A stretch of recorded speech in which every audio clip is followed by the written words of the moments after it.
सर्वमंगलमांगल्ये शिवे सर्वार्थसाधिके शरण्ये त्र्यंबके गौरी नारायणी नमोस्तुते। ॐ सर्वमंगलमांगल्ये शिवे सर्वार्थसाधिके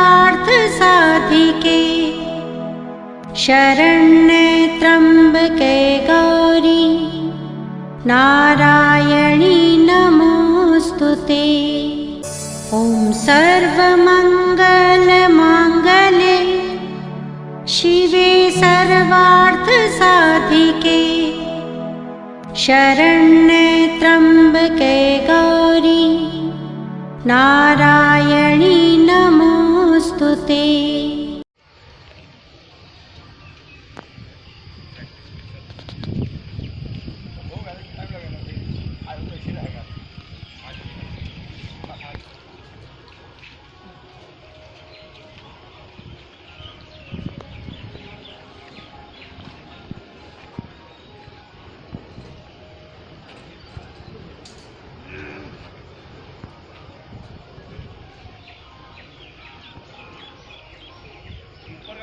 बेटा अभी तो रात में भी ले सकते हो, ऊपर का गुंबद ले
कुछ लोग ऐसे भावना के भी होते, मैं ऐसे लोगों का क्या इलाज करूं? तो इलाजित जिद कर बैठा, अंत में जिद का परिणाम तो क्या होगा भाई? जब दोनों ही सुनने को तैयार नहीं तो युद्ध होगा। भयंकर युद्ध होने लगा। युधाजित पूरी तैयारी से आया था। वीरसेन सज्जन थे, राजा तो थे लेकिन सज्जन थे। उन्होंने सोचा ही नहीं कि अयोध्या में ये नौबत भी आ सकती है।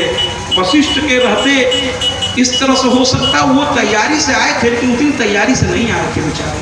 सज्जनों में यही समस्या है, इसीलिए दुष्ट जो है हावी होने का प्रयास करता है। सज्जन जो है ना थोड़ा मर्यादित होता है और दुष्ट की तो कोई मर्यादा ही नहीं है। आप लंका में हनुमान और रावण की बात देख लीजिए।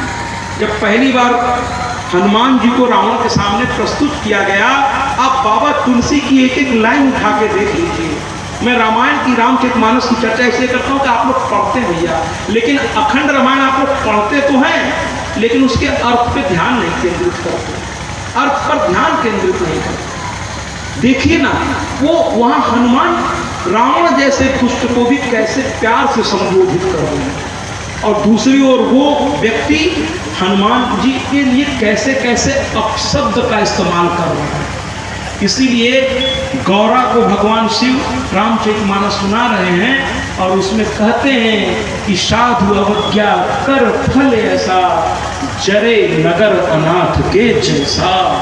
जहां सज्जन का अपमान हो, जहां संत का अपमान हो, वो जगह फिर सुरक्षित नहीं रह सकती। इसीलिए सोने की लंका जल के खाक हो गई, क्योंकि हनुमान जैसे से भक्त का अपमान वहां करने का प्रयास किया गया। हनुमान का कोई क्या अपमान करेगा। हनुमान ने तो एक बार नहीं कई बार रावण को समझाया, यहाँ तक कि हाथ जोड़ दिया। भक्त की ये परंपरा है कि बड़ी विनम्रता से अपनी बात को रखता है, लेकिन जब उसकी बात को नहीं सुना जाता तो फिर अंत में उसको वो स्वरूप धारण करना पड़ जाता है। और हनुमान जी ने फिर वो स्वरूप धारण किया। और जब वो अग्नि के लिए चढ़ के जय श्री राम, तो हमारे बाबा तुलसी ने एक बड़ा ही गंभीर शब्द लिख डाला वहां, चले मरुत 49।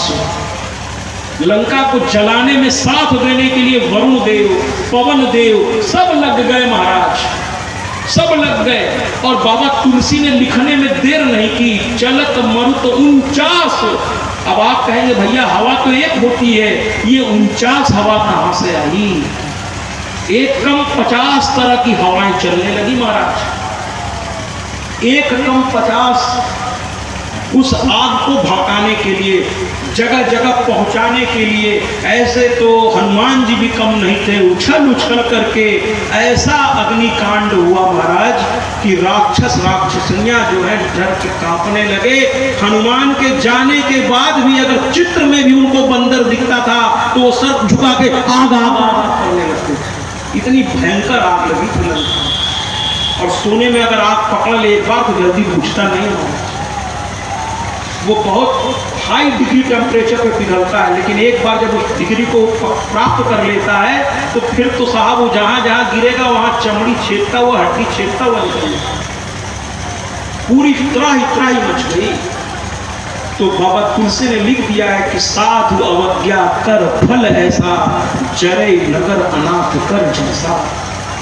तो यहाँ पर युद्ध हुआ और अंत में युधाजित ने वीरसेन को मारा।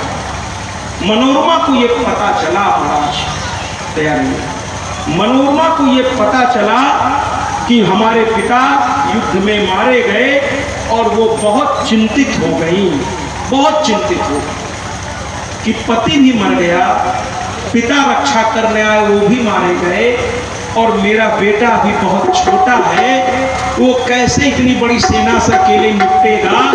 अब इसकी बारी है, इसको भी युधाजित मार दे, तभी अपनी नाती के राज को निष्कंटक कर। इसलिए मनोरमा ने अपने एक बड़े ही मतलब विश्वसनीय मंत्री को बुलाया और वो वृद्ध थे, कहे हमारे इस राज्य के सम्मान की रक्षा का समय आ गया है, क्योंकि इस समय यहाँ अन्याय का बोलबाला हो, और जब अन्याय का बोलबाला हो जाए तो कुछ दिनों के लिए मौन धारण करके उस समय की प्रतीक्षा करनी चाहिए जहां से फिर से न्याय को स्थापित किया जा सके। लेकिन अंदर ही अंदर सक्रिय रहिए, गलत चीज कहीं भी देखिए तो आप अगर बुद्धिजीवी हैं तो बुद्धिजीवी होने का प्रमाण दीजिए, आगे बढ़कर उसका विरोध कीजिए, कहिए नहीं भैया ये सही तरीका नहीं है, नहीं है, क्योंकि गलत में मौन रहना भी उस गलत में साथ देने जैसा ही है। तो मौन मत रहिए, गलत देखिए तो बोलिए, चाहे वो कहीं भी हो, परिवार में हो, समाज में हो, कहीं भी हो, बोलिए। लेकिन यहाँ तो फिलहाल मनोरमा को भागना था, उसने एक बहाना किया कि मैं अपने पिता के दर्शन करना चाहती हूँ, वहाँ वो वीर सैया पे लेटे हैं और मैं आपके पिता को भी प्रणाम करूंगी, ऐसा लीलावती से कहा। ये माइक वाले कहाँ चले गए भैया? ऐसा लीलावती से कहा और लीलावती से कह करके वो चुपचाप पिछले दरवाजे से चल पड़ी, पिछले दरवाजे से चल पड़ी, अपने बच्चे को गोद में ली, रोती हुई पिछले दरवाजे से चल पड़ी। और चलते चलते गंगा के किनारे श्रृंगेरपुर पहुंची, वहां निषादों ने उन्हें लूट लिया, जो कुछ था वो भी छीन लिया। अब माँ भी रो रही है, बेटा भी रो रहा है।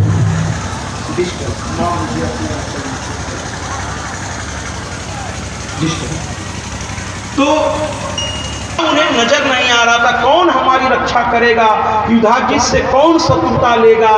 और अंत में वो लड़का 9 साल का लड़का, देखिए अब भक्ति तो उसके मन में थी, अब समय आ रहा है उस भक्ति का उदय होने। वो 9 साल का लड़का, पिता नहीं, नाना नहीं, माँ बेसहारा, राज्य छिन गया, अंधेरे में खड़ा है, डाकुओं ने लूट लिया। अब उसने एक बार माँ की ओर देखा, आकाश की ओर, उस अनंत आकाश की ओर देखा। उसे याद आया कि एक शक्ति है, वो भी माँ है।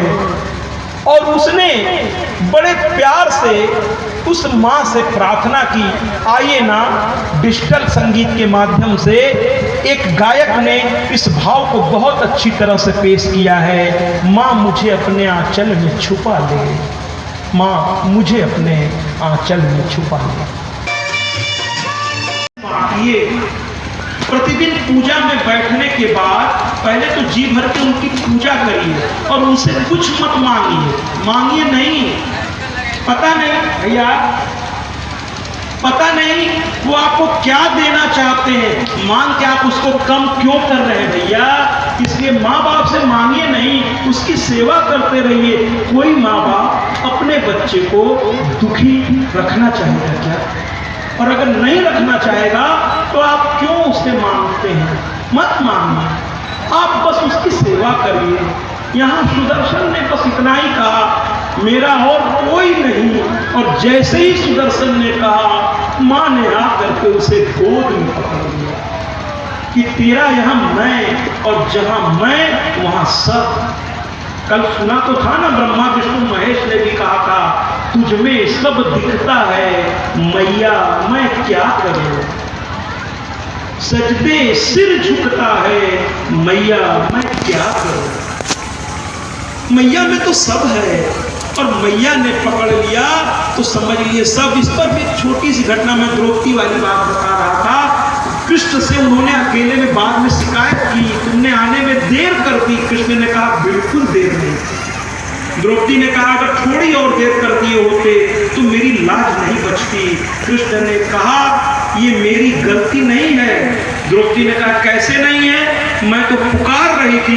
उन्होंने कहा ना, तुमने जैसे ही मुझको पुकारा मैंने देर नहीं की। मेरे वस्त्र कहीं गिर गए, मेरे पादुका कहीं छूट गई, मैं नंगे पैर आया हूँ सखी, मैं नंगे पैर आया तुमको बचाने के लिए। तो कहीं इतने देर से मैं रो रही थी, तो कहे तुमने मुझे कब पुकारा? सबसे पहले तुमने भीष्म पितामह को पुकारा।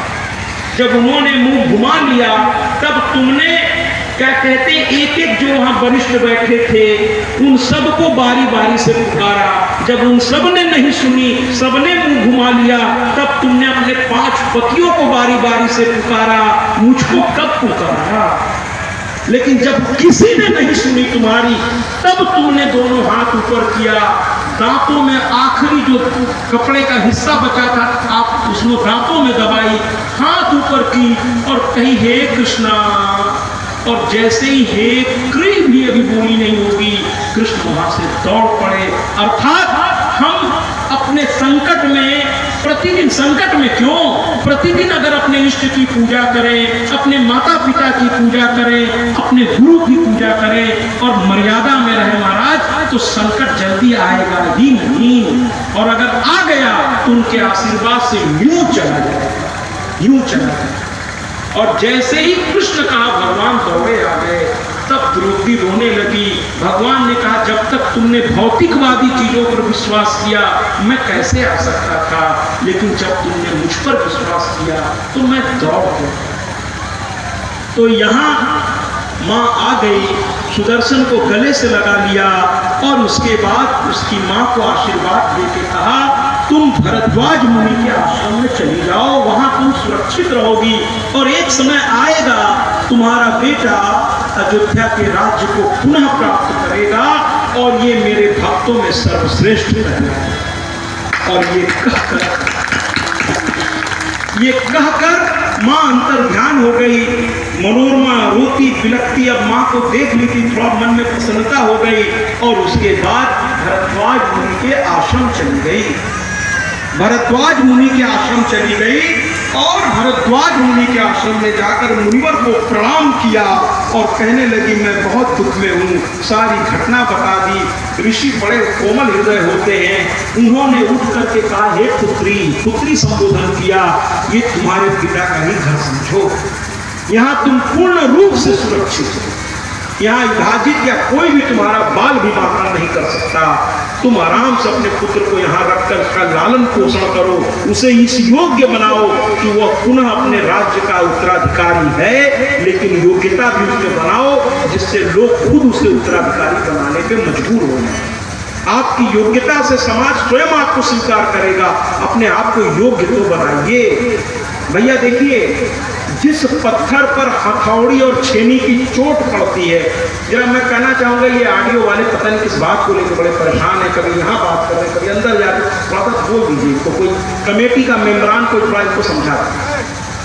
तो कुल मिलाकर के आप पत्थर को ध्यान से देखिए, जिस पत्थर को छेनी हथौड़ी से मार मार के वहां से एक मूर्ति का आकार निकलता है, और वो जब मूर्ति तैयार होती है तो वो पत्थर मंदिर में स्थापित किया जाता है। लोग उस पर पुष्प चढ़ाते हैं, गंगा जल चढ़ाते हैं और उसके सामने साष्टांग लेट जाते हैं। लेकिन जिस पत्थर पर छेनी हथौड़ी नहीं पड़ती, पत्थर जैसे का तैसा है, उसे लोग नाली पर बिछाकर नाली पर उससे आर पार होते हैं। महाराज, मेरे कहने का तात्पर्य है कि जब मुसीबत आवे ना तो समझ लीजिए कि यह बहुत अच्छी चीज है। दुख से घबराइए नहीं, दुख आपको कुछ सिखाने आता है, और सुख सच पूछिए तो आपको बिगाड़ने आता है।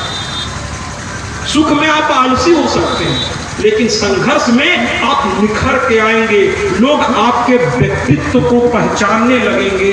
राम जब कैकेयी के कहने पर बन गए, तो मैं कहता हूं कि राम जब बन गए तो महाराज बन गए। अगर आप मेरी बात समझ पाए, राम बन गए तो बन गए। यानी आज रामचरितमानस, राम के चरित्र को हम इसलिए पढ़ते हैं क्योंकि उनके 14 वर्ष का वनवास और उनका वो संघर्ष हमें प्रेरणा देता है। इसलिए आज रामचरितमानस और श्रीमद् देवी भागवत महापुराण घर घर में पढ़ना चाहिए। अगर नहीं पढ़ रहे तो पढ़ना चाहिए। एक और शक्ति है, एक और मर्यादा है, पढ़िए। और मैं तो कहता हूं हर सनातन हिंदू के घर में 3-4 चीजों का होना बहुत आवश्यक है। मैंने कहा ना, इस कथा के माध्यम से मैं कुछ न कुछ आपको बता के आपको दे के जाऊं। हिंदू का घर तब तक पवित्र और शुद्ध नहीं माना जाता जब तक उसके आंगन में तुलसी का पौधा न हो। तुलसी माँ की भी कहानी आएगी, बहुत प्यारी कहानी है, एक से एक देवियों की कहानी अभी इसमें बाकी है। तो तुलसी का पौधा घर के आंगन में रखिए महाराज, खुले आंगन, उनकी पूजा कीजिए और उनमें दिया बाती। जब माँ तुलसी कहानी आएगी तो मैं बताऊंगा कि तुलसी के साथ क्या करना चाहिए और क्या नहीं करना चाहिए। आने दीजिए वो कथा। और घर में गंगा जल भी रखिए महाराज। और गंगा जल तो आजकल बहुत अशुद्ध है, माँ गंगा की भी कथा आएगी तो मैं उसमें भी आपसे बहुत सारी बातें कहूँगा। माँ गंगा की बड़ी अच्छी कथा है श्रीमद् देवी भागवत, एक एक माँ के बारे में आप जानेंगे। गंगा की भी कथा आएगी, माँ गंगा की भी। तो गंगा जल हो, तुलसी हो, और घर में श्रीमद् देवी भागवत महापुराण हो, रामचरितमानस हो, हनुमान चालीसा हो, और जो भी आपके इष्ट हैं उनके पूजन की एक मंदिर छोटी सी घर में हो, और उसमें सुबह शाम आरती दिया हो। और एक बात कह दो भैया, है ना, ऐसे तो हो, मैं लगातार कथाओं में ये बोल रहा हूँ। कुछ लोगों ने मुझसे कहा जो मेरे शुभचिंतक हैं कि महाराज आप ये क्या कर रहे हैं। हमने कहा क्या कर रहा हूँ, मैं तो समाज को दिशा दे रहा हूँ। कहे भैया कंपनी वाले आपसे नाराज हो जाएंगे। हम कहे क्यों नाराज हो जाएंगे, मैं किसी कंपनी से तनख्वाह नहीं लेता, मुझे जो शास्त्र कहता है मैं वो कहूँगा। और मैं आपसे भी कह रहा हूँ भैया, अगरबत्ती जलाना छोड़ दीजिए। आप आश्चर्य में पड़ जाएंगे, क्यों छोड़ दें महाराज, क्या दिक्कत है इसमें। भैया अगरबत्ती में बांस की लकड़ी इस्तेमाल है, और बांस की लकड़ी जलाने से पितृ दोष होता है। पितृ दोष, आप श्मशान घाट में लाश लेके जब जाते हैं तो बांस की लकड़ी पे लेके जाते हैं कि नहीं जाते, लेकिन वहां चिता में उस लकड़ी को चढ़ाते हैं क्या, नहीं चढ़ाते हैं। उसको किनारे रख दो। बांस की लकड़ी कभी नहीं जलानी चाहिए, पितृदोष होता है। माने हम गलत तरीके से पूजा करते और बाद में कहते हैं कि भगवान हमें तकलीफ, अरे भगवान तक पूजा पहुंची नहीं रही है, वो तकलीफ और कहाँ से बात आ गई भगवान के बीच में।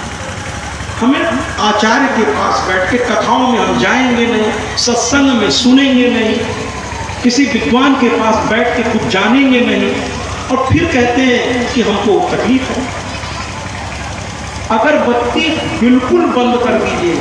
आप किसी भी आरती में देखिए अगरबत्ती शब्द है, आप बताइए कहीं लिखा है, मेरे कहने पर मत मानिए।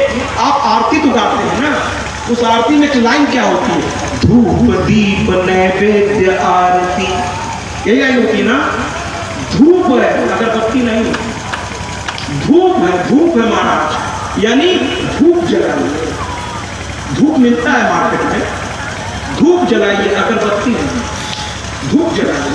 एक से एक धूप मार्केट में मिलता है, अगरबत्ती के ही दाम में नहीं।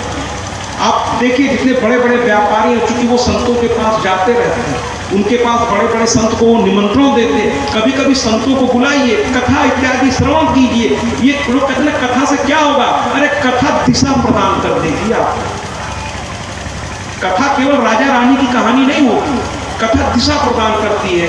इस कथा से भी बहुत कुछ आपको पता चलेगा, क्या करना चाहिए और क्या नहीं करना चाहिए, डू और डोंट, क्या करना है क्या नहीं करना। इस कथा से धीरे धीरे देखिएगा। अभी पृथ्वी की कथा है कि मैं बताऊंगा, अभी इस प्रसंग को नहीं, कि औरतों को साष्टांग प्रणाम नहीं करना चाहिए, पुरुष कर सकता है। इस पर मैं किसी और दिन चर्चा करूंगा।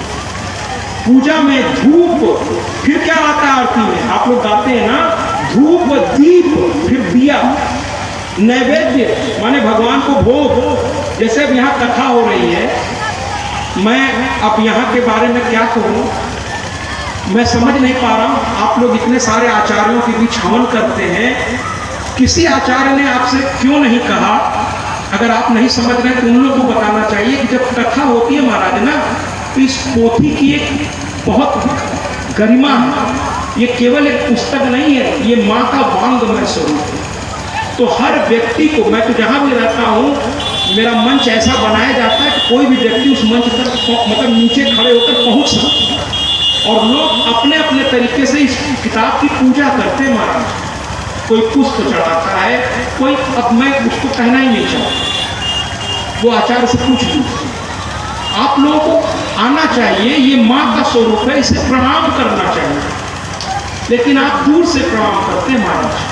यहाँ धूप जलाइए, दिए जलाइए, यहाँ 9 दिन तक माँ विराजमान है महाराज, और हमेशा है, क्योंकि तो माँ का मंदिर भी है, माँ को सर्वत्र है। तो पता नहीं क्यों आज तीसरे दिन की कथा है, और मैंने आज भी कहा था लाल वस्त्र पहन के आइएगा, लेकिन शायद यहाँ न सुनने की परंपरा है, शायद कोई कुछ नहीं सुनता महाराज। मैंने कल कहा था लाल वस्त्र पहन के आइए, शायद इस मिट्टी की ही कुछ ऐसी है कि साहब नहीं सुनेंगे आप। देखिए कोई नहीं, ताजुब है, वरना और कथाओं में मैं कह देता हूँ, उस दिन सब लाल वस्त्र पहन के स्त्रियाँ बैठती हैं और पुरुष लाल पगड़ी और लाल वस्त्र पहन के बैठते हैं, नहीं तो पगड़ी ही बांध लेते हैं। आज माँ आने वाली है, ब्रह्मांड की जननी आने वाली है, और उसके स्वागत की हमने क्या तैयारी कर रखी है महाराज। न पुष्प है हाथ में, न अक्षत है, न आरती की थाली, और अगर है तो आप प्रशंसनीय। माँ को प्रकट होने दीजिए, आप आरती करिएगा। मैं कोई वीआईपी नहीं हूँ कि आप मुझसे दूर रहिए, आप मेरे नजदीक आइए, क्योंकि मैं माँ को आपसे मिलाने आया हूँ। मैं कोई स्टार नहीं हूँ कि आप मेरे पास नहीं आ सकते, मेरे नजदीक नहीं आ सकते। आइए मेरे पास, इस माँ के पास आइए, इनसे जुड़ना, मैं आपको उनसे जोड़ने आया हूँ। जुड़ तो जाइए, बाकी तो जाती रही भावना जैसी, हरि मूरत देखी दिन कैसी, और मैं तो कहूँगा हरि मूरत मिलेगी वैसी, जाती रही भावना जैसी।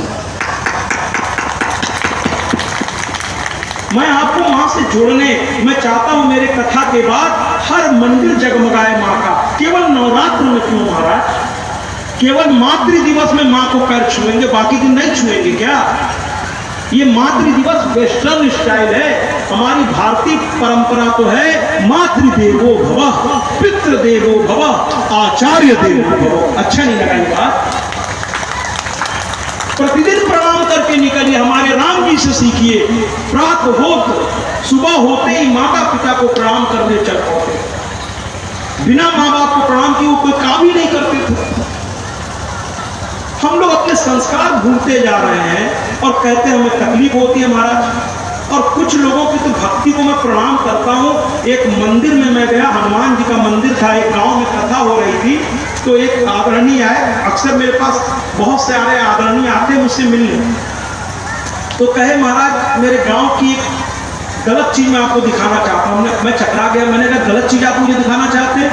तो बड़े बुद्धिजीवी व्यक्ति थे, कहे महाराज देखिए और कथा में जरूर करिए। हम पे चलिए, तो निभा गए। एक हनुमान जी का मंदिर वहां बड़ा विशाल बना हुआ, लेकिन हनुमान जी के आसपास चींटे चींटियां रेंग रहे थे महाराज। और मैंने क्या देखा, आपको भी हंसी आ जाएगी, और कुछ लोग अगर करते होंगे तो भैया आज की बात मत करिएगा।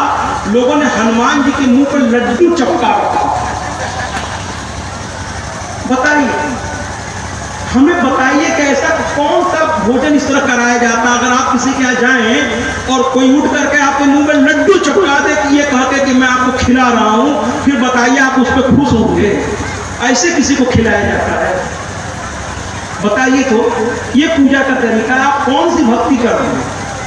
कुछ पुरुषों से मैं कहूंगा, वो क्या करते हैं, माँ की पूजा करते हैं और माँ को सिंदूर, अरे बाप रे आप क्या कर रहे हैं भाई साहब? पुरुष को सिंदूर लगाने का अधिकार सिर्फ पत्नी के लिए है, इसके अलावा आप किसी को क्या कर रहे हैं आप लोग? अगर कोई कर रहा है तो मैं सावधान करता हूं, ये सुहागन स्त्रियां ही मां को सिंदूर लगाती हैं, पुरुष को अधिकार नहीं है। आप लोग कर क्या रहे हैं? और फिर कहते हैं मेरे घर में दुख है। इसीलिए कथाओं में आना चाहिए, कथाओं से सीखने को मिलता है।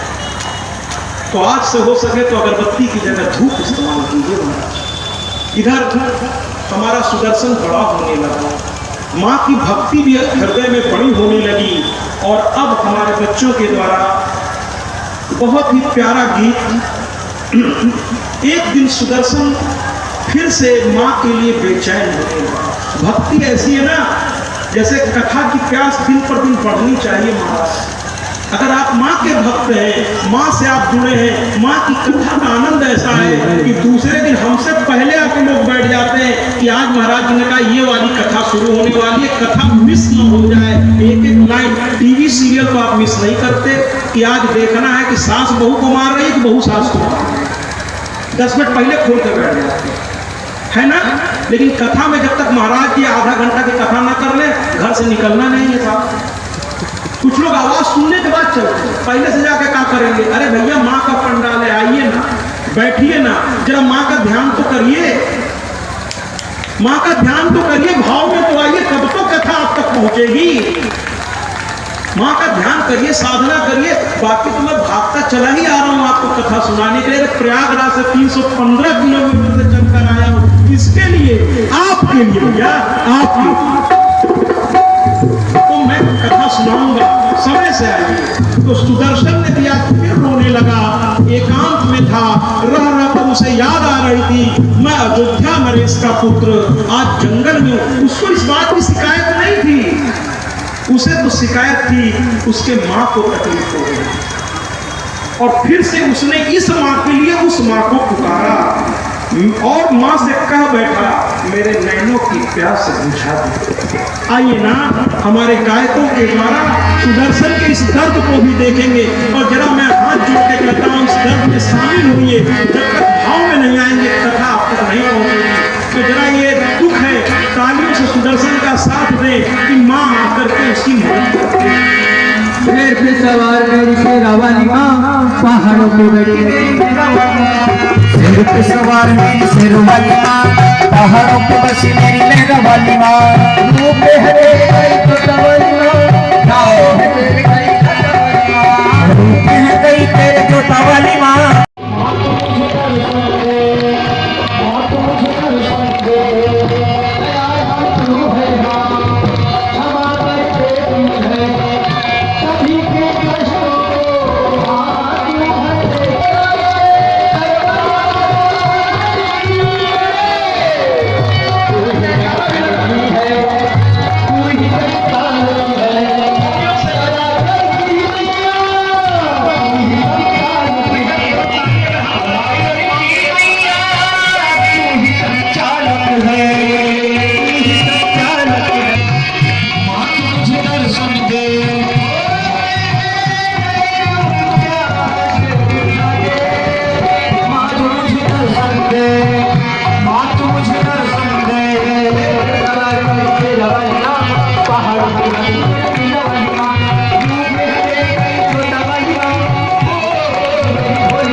मांगे, माँ तू मुझे दर्शन दे। पूरे अब तुमसे मांगे, मैं न रह पाऊंगा, प्यास से दर्शन की माँ को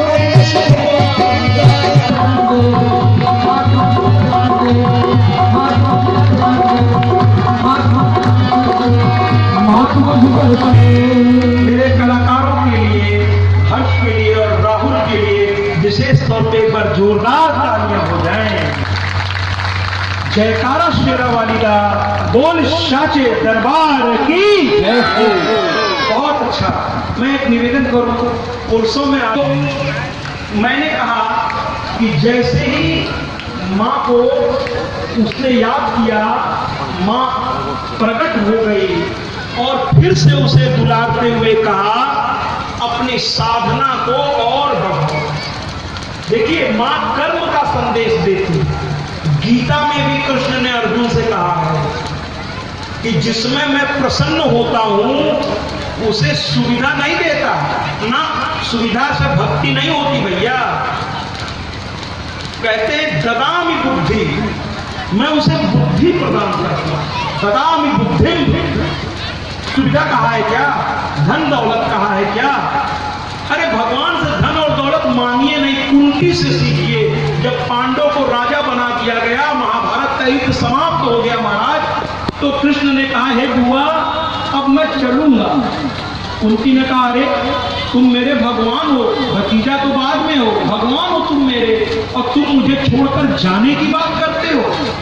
तो कहे देखो जब दुख था तो मैं तुम्हारे साथ था, अब तो तुम्हें राज्य मिल गया, अब तो तुम सुखी हो गई ना। तो कुंती का जवाब सुनिए कि अगर सुख से तुम जाते हो तो ऐसा सुख मुझे नहीं चाहिए। अच्छा नहीं लगा क्या आप लोगों को? माने अपने राज्य को ठुकराने को तैयार है भगवान के लिए, और हम भगवान के पास जाते क्या कहते? लड़का हमें दे दीजिए, हमें ये दे दीजिए, हमें वो दे दीजिए। भगवान भी लगता है इस गाने को आपने थोड़ा सीरियसली ले लिया। भैया इतना सीरियसली इस गाने को मत लीजिए। कौन सा गाना? कि दाता एक राम भिखारी सारी दुनिया। इस गाने को आप सीरियसली ले लिए क्या? भिखारी बन के क्यों जाते? भगवान भी परेशान हो जाते हैं, जो आ रहा सब भिखारी आ रहे, एक भी भक्त नहीं आ रहा। अरे भक्त जो है ना वो भगवान के पास लिस्ट लेके नहीं जाता। आधा किलो लड्डू और इतना बड़ा लिस्ट, ये करवा दीजिए वो करवा दीजिए। अगर भक्ति इस पर आधारित होगी कि ये करवाएंगे तब, तो ये भक्ति टिकने वाली नहीं है, क्योंकि अगर नहीं हुआ तो आप भक्ति छोड़ देंगे। भक्ति तो ये होनी चाहिए कि भैया तेरा तुझको अर्पण, क्या लागे मेरा, क्या लागे मेरा, और जब तेरा ही तुझको मैंने अर्पण कर दिया तो अब जो है मुझे किसी और चीज की आवश्यकता है क्या? नहीं है ना, किसी भी चीज की आवश्यकता नहीं है। तो मैं कहना हम इधर सामने इधर, तो कहने का तात्पर्य ये है कि हमेशा याद रखिए भगवान से अगर कुछ मांगना है ना, अगर अच्छा लगे तो वहां तक मुझे तालियों की आवाज सुनाई दे कि मेरी बात, ताली में इसलिए कहता हूं मुझे लगे कि आप मेरी बात समझ रहे हैं। भगवान से अगर मांगना हो, अभी समाधि वैश्य की कथा आएगी। समाधि वैश्य ने माँ से क्या मांगा? माँ से बस एक ही चीज, एक गीत के माध्यम से मैं आपको समझाऊंगा। वो कहता है माँ, वो कहती क्या चाहिए? तो कहता है माँ दोगी? कि हाँ। कि माँ मैं तुमसे तुमको मांगता हूं। अच्छा नहीं लगा क्या? कहता माँ मुझे तुम चाहिए और कुछ नहीं, बाकी चीज मांगूंगा आज नहीं तो कल नष्ट हो जाएगा, लेकिन तुमको मांग लूंगा तो यहां भी तुम मिलोगी और वहां भी तुम ही मिलोगी। तो मुझे वो दो जो यहां से वहां तक साथ दे। यहां वाला साथ लेकर क्या करना है भैया, क्या करना है मुझे? तो भैया कहने का तात्पर्य ये है कि माँ की कथा है, और आइए सुदर्शन को आशीर्वाद देकर माँ पुनः एक बार चली गई, पुनः एक बार चली गई।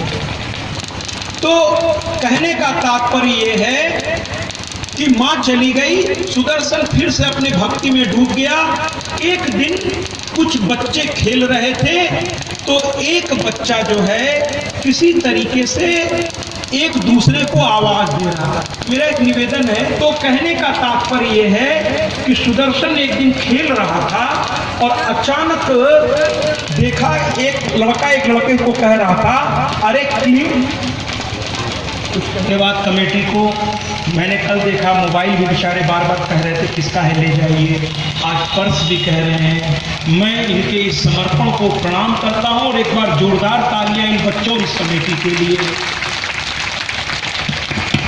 बहुत अच्छी बात है, बहुत अच्छी बात है। क्लिप के साथ ये क्लिप वो नहीं बोलता, क्या बोलता है, क्लिप क्लिप क्लिप। कल ऐ बोल करके अनुस्वार लगा हुआ, अनुस्वार रहित ऐन समझ करके नहीं, बल्कि माँ ने उसे मंत्र रूप में स्वीकार करके सत्यव्रत के सामने आई थी। उस मूर्ख लड़के के पास आकर उसे संसार का सबसे बड़ा विद्वान बना दिया। आज सुदर्शन के सामने भी माँ फिर से प्रकट हो गई। क्ली क्ली कहता रहा और माँ ने उसे क्लिंग समझ लिया। ये कामराज बीज मंत्र है और माँ पुनः सुदर्शन के सामने प्रकट हो गई। तालियां नहीं बजाएंगे क्या मेरे भैया के लिए? जरा जोरदार तालियां बजाए क्योंकि आज पंडाल उत्साह से यहाँ से वहां तक भरा होना चाहिए। आज मैया आने वाली है भैया। तो क्ली की आवाज के साथ मां प्रकट हुई और उन्होंने कहा, आज तुम्हारे पास एक युवक आएगा, वो रथ लेकर तुम्हारे पास आएगा, उसे तुम स्वीकार कर लेना। मां ये कहकर जाने लगी तो आगे उन्होंने पूछा कि आगे का क्या आदेश है। उन्होंने कहा, बहुत जल्द तुम्हें पता चलेगा तुम्हें क्या करना है। अब समय आ रहा है, वक्त बदलने वाला है। और भैया धीरे धीरे अभी मां अंतर ध्यान हुई, तब तक एक रथ लिया, एक बहुत बड़ा युवक चला आया। रथ में खूब सारे तर्कस थे, धनुष थे, नाना प्रकार के आयुध अस्त्र शस्त्र थे और उसने लाकर सुदर्शन को भेंट कर दिया। मां का आदेश था, सुदर्शन ने स्वीकार कर लिया। मां का आदेश था, सुदर्शन ने स्वीकार कर लिया। और उधर काशी में भी एक घटना हो गई है। काशी अर्थात बनारस, वाराणसी जिसको होता है, वहां के राजा थे सुबाहु। ध्यान से सुनिएगा, बड़ा अच्छी। अब की बार बनारस जाइएगा तो मैं एक स्थान अपनी इस कथा में बताऊंगा, जरूर जाइएगा दर्शन करने। कथाओं से आपको मां के स्थान पता चलेगा। बनारस काशी आप कई बार गए होंगे, पता नहीं वहां गए हैं कि नहीं गए हैं। मैं नाम का स्थान अभी बता देता हूँ। ॐ सर्वमंगल मांगल्ये शिवे सर्वार्थ साधिके शरण्ये त्र्यंबके गौरी नारायणी नमोस्तुते।